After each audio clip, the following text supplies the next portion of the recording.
it's supposed to be a kid's story, right? It's originally written with kids in mind, but at the same time, this isn't Dr. Seuss. This is kind of a quirky individual with clearly some problems. And that you see that in the other stories where Willy Wonka is like, "Oh, a kid's gone. Okay, let's just march along and keep going. No big deal here."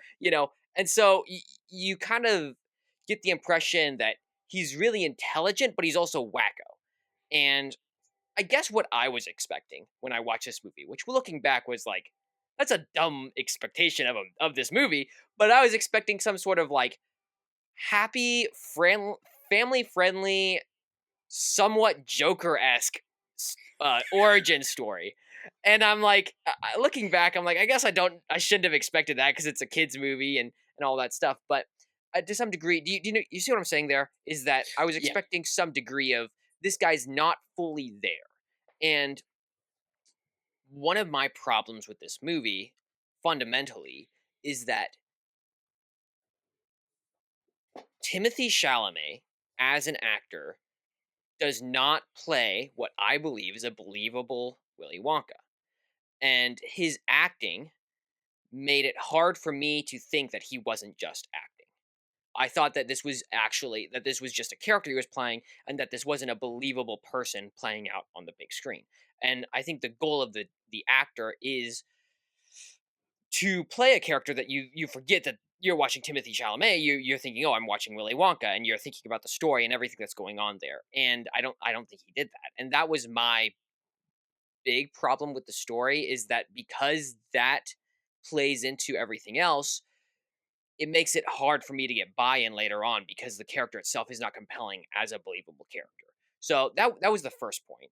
And then beyond that, going into Skin Deep, which we'll go into more, I don't think his motivations are strong. I don't think he has a lot going for him in regards to being a compelling character, and that really throws the movie into the trash because the main character is what drives the story forward. And the fact that this character got 0 points for me in my rating is like kind of a big deal because it trashes every other score that comes after it because everything flows from the main character. So that's where I'm coming from. yeah, I can understand that. I think in some ways Timothée is he's he is a victim of his own success. Hmm.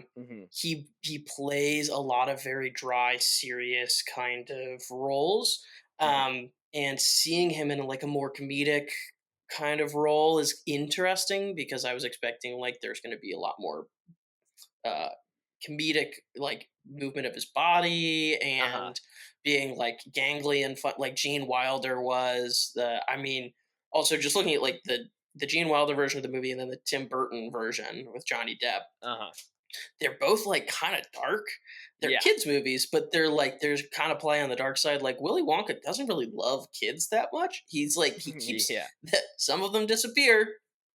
Yeah. So Exactly. it's a little curious. So I definitely understand where you're coming from with that.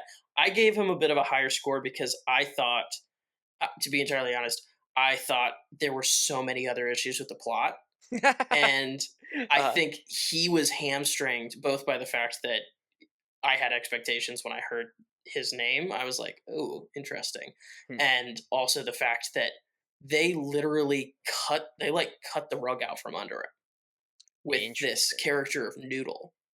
Like, who is the actual main character of this movie? Is it Wonka, the person who the movie's named for, or is it this little girl who comes into the Hmm. story like partway through? And I think you could make a pretty good argument that like really the story's about her.